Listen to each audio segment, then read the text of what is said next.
Ration కార్డులపై రాష్ట్ర మంత్రి Ponnam Prabhakar clarity ఇచ్చారు. పాత రేషన్ కార్డులను తొలగించడం లేదని స్పష్టం చేశారు.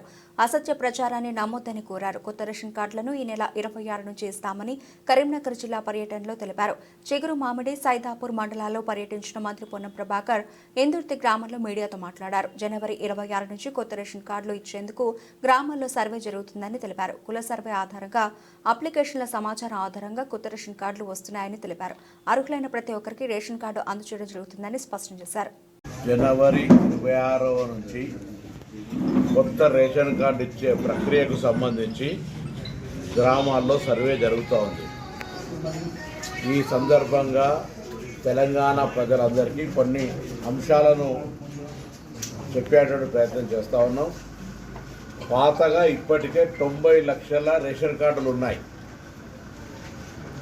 2,81,00,000 మందికి సంబంధించిన 90 లక్షల రేషన్ కార్డులు ఉన్నాయి. ఇప్పుడు వాటికి సంబంధించిన అంశం కానీ ప్రస్తావన కానీ ఈ కొత్త రేషన్ కార్డు పంపిణీలో లేదు.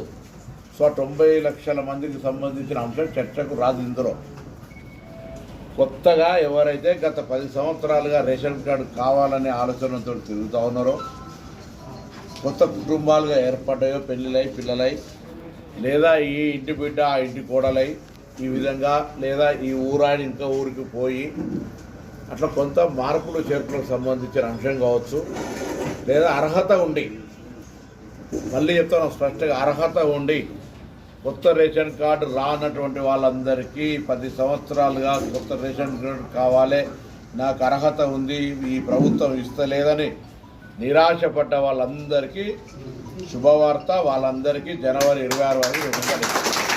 అయితే ఇందులో ఎప్పుడూ తప్పులు లెక్క పెట్టే ప్రతిపక్షాలు దీన్ని కూడా రాజకీయం చేసి గ్రామాల్లో సర్వే జరిగే సందర్భంగా ఒక అంశం చర్చ చేస్తాను. ఇప్పుడు పాత రేషన్ కార్డు, కొత్త రేషన్ కార్డు గ్రామ సభలలో ఎప్పుడైనా ఎవరైనా పెట్టుకొని చర్చ చేసుకోవచ్చు. ఎలిజిబిలిటీ రానులు ఎవరైనా ఉన్నా కూడా మళ్ళీ చెప్తాను, రాష్ట్ర వ్యాప్తంగా రేషన్ కార్డుకు అర్హత ఉండి రాకుంటే ఎవరైనా మీ సంబంధిత అధికారికి కానీ మీ దగ్గరలో ఉన్నటువంటి ప్రజాప్రతినిధికి ఏ నియోజకవర్గమైనా సరే మీరు విజ్ఞాపన పత్రం ఇవ్వచ్చు.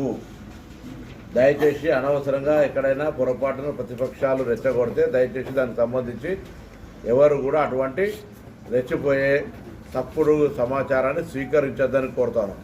మళ్ళీ చెప్తాను, తెలంగాణ రాష్ట్ర మంత్రిగా తెలంగాణలో ఇప్పటికే 90 లక్షల మందికి రేషన్ కార్డు ఉంది. దాదాపు 2,81,00,000 మందికి రేషన్ కార్డులు ఉన్నాయి. వాటికి సంబంధించిన ఎక్కడ కూడా రివ్యూ కానీ, తొలగించడం కానీ, జమ చేయడం కానీ అటువంటిది ఏమి జరుగుతలేదు. ఇప్పుడు కొత్తగా ఎవరికైతే ఎలిజిబిలిటీ ఉండి, మళ్ళీ చెప్తాను, ఎలిజిబిలిటీ క్రైటీరియా ఎవరైనా కాదన్నారు కాదు, ఎలిజిబిలిటీ క్రైటీరియా ఉండి ఎవరికైనా రేషన్ కార్డు రాకపోతే వాళ్ళకు రేషన్ కార్డు కోసం మీ దగ్గర ఉన్నటువంటి అధికారిని కానీ ప్రజాప్రతినిధి కానీ నేరుగా కలిసే అవకాశం ఉంది. దయచేసి ఇలా కన్ఫ్యూజన్ అవసరం లేదు. ఎవరైనా ఏదైనా తప్పుడు సమాచారం ఇస్తే దాన్ని విశ్వసించొద్దని కోరుతా ఉన్నా. అర్హులైన వాళ్ళందరికీ గత 10 సంవత్సరాలుగా వేచి చేస్తున్న వాళ్లకు తెల్ల రేషన్ కార్డులు ఇవ్వబడతాయి.